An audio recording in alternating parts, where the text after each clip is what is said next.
ये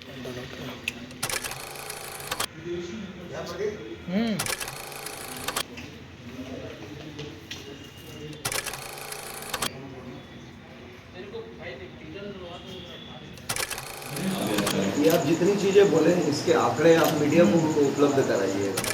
आप लॉगिन करके अपनी रिपोर्ट रख सकते हैं।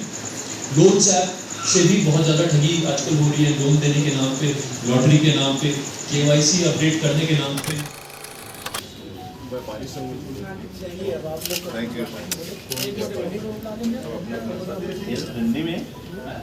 भर में साइबर फ्रॉड को लेकर लगातार जो एजेंसियां हैं अलर्ट मोड पर और कहीं ना कहीं नई नई चीजों का आविष्कार कर रही है ताकि जो साइबर फ्रॉड की जो घटनाएं लगातार हो रही है उस पर अंकुश लगाया जा सके। दुर्ग पुलिस भी लगातार प्रयास कर रही है कि साइबर फ्रॉडों से कैसे आम जनमानस को राहत दिला जाए। उसी कड़ी में दुर्ग पुलिस जो है साइबर फ्रॉड से बचने के लिए लगातार अवेयरनेस कैंपेन चला रही है और आज कुछ जो होर्डिंग्स बैनर के माध्यम से जो आम जनमानस को बताने की कोशिश करी कि किस प्रकार से जो कॉल्स आते हैं, अननोन कॉल्स आते हैं या कुछ लिंक्स आते हैं, कुछ मैसेजेस आते हैं, उनसे कैसे बचाव किया जाए। जो कैंपेन आप लोग पखवाड़ा शुरू कर रहे हो आज से 15 दिनों का, तो क्या प्राथमिकता है, कैसे लोगों को सतर्क रहना चाहिए साइबर फ्रॉड्स को लेकर के?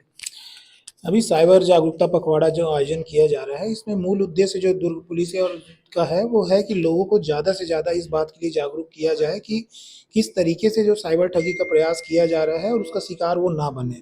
इसके लिए विस्तृत कार्य योजना भी तैयार की गई है। उसके तहत जो सामुदायिक जगह हैं जहाँ पे लोगों की जो सघनता ज़्यादा होती है वहाँ पे पुलिस जाएगी। जैसे सोसाइटी है, विभिन्न सोसाइटी में जाएगी, कार्यालयों में जाएगी जहाँ पे लोग ज़्यादा से ज़्यादा मिल सकते हैं, और साथ ही विभिन्न जो प्राइवेट एजेंसियां हैं जिनके यहाँ वर्कर बहुत ज़्यादा है वहाँ पे भी पुलिस जाएगी। साथ ही मॉल है, अभी जो दुर्गा नवरात्रि का जो समय चल रहा है वहाँ तो पंडालों में जा करके, और साथ ही जो गरबा रास होता है वहाँ पे भी पुलिस जाएगी और लोगों को बताने का प्रयास करेगी कि किस तरीके से लोग जो साइबर ठगी का प्रयास किया जा रहा है और लोग उसके शिकार हो रहे हैं और क्या क्या तरीके ऐसे हैं जिससे अपन उससे बच सकते हैं और उससे दूर रह सकते हैं, इसके बारे में लोगों को जागरूक करना। कभी कभी अचानक मोबाइल में एक मैसेज आता है और मैसेज पे क्लिक करते ही अकाउंट से पैसे गायब हो जाते हैं, फिर वो पीड़ित जो है पुलिस के पास आता है, तो कैसे उनको बचाव करने की क्या हिदायत है?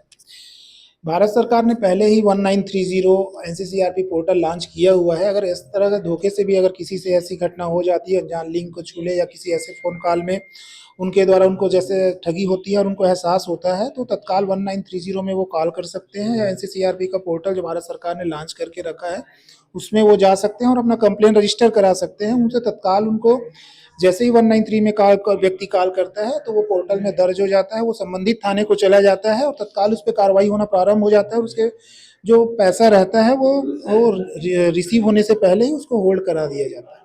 कभी कभी अक्सर कॉल्स आते हैं कि मैं बैंक से बोल रहा हूँ, मैं फलाना अधिकारी बोल रहा हूँ, तो क्या वाकई में बैंक या अधिकारी या कोई एजेंसियां फोन करती है? ऐसा जब सभी जो आजकल सभी जो बैंक्स हैं और प्राइवेट जो भी एजेंसियां हैं वो पहले ही डिस्क्लोजर करके रखे हुए हैं कि उनके द्वारा किसी भी प्रकार से किसी भी व्यक्ति का ना तो वो पिन नंबर मांगा जाता है, ना सीवीवी नंबर मांगा जाता है, ना ही उनका जो पर्सनल अकाउंट के बारे में डिटेल लिया जाता है। अगर इस तरीके का कोई भी कॉल आता है कि संबंधित बैंक से बात कर रहा है या बिजली ऑफिस से बात कर रहा है तो संबंधित यहाँ तुरंत कॉल करें अपने नंबर से और उसके बारे में तस्दीक करें, उसके पश्चात ही आगे की कार्रवाई करें। ऑनलाइन शॉपिंग के दौरान भी जो लोग ठगी के शिकार हो जाते हैं, तो ऑनलाइन प्लेटफॉर्म पे अमूमन लोग अब जा रहे हैं, डिजिटल युग हो गया है, लोगों के पास मोबाइल्स हैं, तो ऐसे में वो कैसे बच? एडवर्टाइजमेंट आते रहता है शॉपिंग के लिए नए नए ऑफर के वाला, तो उसमें ना जा करके ऑथेंटिक जो साइट्स हैं उससे जाके ऑनलाइन शॉपिंग करें। ऐसे जो कहीं भी ऐसे लिंक आता है या कोई मैसेज आता है या कोई सोशल मीडिया साइट में उनका एडवर्टाइजमेंट आता है तो उस साइट से बचें, उनसे दूर रहें। तो जो भीड़ भाड़ वाले एरिया है उसमें दुर्ग पुलिस जाएगी और उनको सिखाएगी। लोग बार बार ठगी के शिकार हो जाते हैं, एक बार आप लोग कैंपेन करते हैं उसके बाद भी लोगों को समझ जाता है ठगी के शिकार हो जाते हैं, तो बार बार लोग ठगी के शिकार ना हो ऐसे दुर्ग पुलिस उन लोगों के लिए क्या? ठगी का कारण मोस्टली देखा जाए तो दो ही है, एक अज्ञानता है, दूसरी लालच है। गांव में जो ठगी हो रही है वो अज्ञानता के कारण हो रही है, जो शहरों में जो ठगी का जो शिकायतें आ रही है वो लालच के कारण ज़्यादा हो रहा है। जैसे शेयर ट्रेडिंग है, बिटकॉइन है, इस तरीके के लिए जो जो ठगी उनसे हो रही है वो लालच के कारण हो रहा है। लोगों को लालच से बचना चाहिए। कोई व्यक्ति का पैसा सेम डे डबल नहीं हो सकता है, उसके लिए एक निश्चित प्रक्रिया है। ट्रेडिंग भी करना है तो डीमेट के थ्रू जाएं। ऑथेंटिक जो एजेंसी है या बैंक के थ्रू अपना डीमेट अकाउंट खुला है उसके द्वारा ही शेयर ट्रेडिंग के काम को करें, अन्यथा आपके द्वारा आपको ठगी का शिकार होना पड़ जाएगा। तो उन लोगों के लिए क्या मैसेज जो शहरी बेल्ट में लेते हैं, खासकर जो ठगी होने के बाद बार बार ठगी के शिकार होते हैं, और जो अनजान लोग हैं जो मतलब साइबर और इस सब चीजों के बारे में नहीं जानते, खासकर ग्रामीण परिवेश के लोग, तो उनके लिए क्या मैसेज देना चाहेंगे? साइबर जागरूकता पखवाड़ा का उद्देश्य है अभी वॉल पेंटिंग, सभी जो ग्रामीण जो थाने हैं वहाँ पे सभी जगह वॉल पेंटिंग कराई जा रही है, 1930 का प्रचार किया जा रहा है, साथ ही पोर्टल के बारे में भी लोगों को बताया जा रहा है। इस 15 दिन में पुलिस जो है लोगों के जन जन तक पहुंचने का प्रयास करेगी और लोगों को बताने का प्रयास करेगी कि अगर साइबर ठगी का थोड़ा भी उनको एहसास होता है तो तत्काल 1930 का उपयोग करें, साथ ही एनसीसीआरपी जो पोर्टल है उसका उपयोग करें और साइबर ठगी से बचें। एक आंकड़े की बात करें तो दुर्ग जिले में साइबर ठगी के कितने मामले वर्तमान में रजिस्टर्ड हैं? साइबर ठगी के मामलों का तो ऐसे पर्टिकुलर अभी संख्या बोलेंगे तो उसको देखना पड़ता है। अप्रॉक्सीमेट में भी आज तो साइबर ठगी का पर डे हर थाने में लगभग 2-4 शिकायतें तो प्राप्त हो ही जाती हैं, तो उसकी तस्दीक करने के पश्चात ही उसका जो एग्जैक्ट डेटा बता सकते हैं। अंतिम क्या मैसेज? अंतिम यही मैसेज है कि आप सतर्क रहें, सुरक्षित रहें, क्योंकि साइबर जो ठग है वो हर जने व्यक्ति जो मोबाइल कैरी कर रहा है, जो इंटरनेट चला रहा है, सब उसके संपर्क में रहते हैं।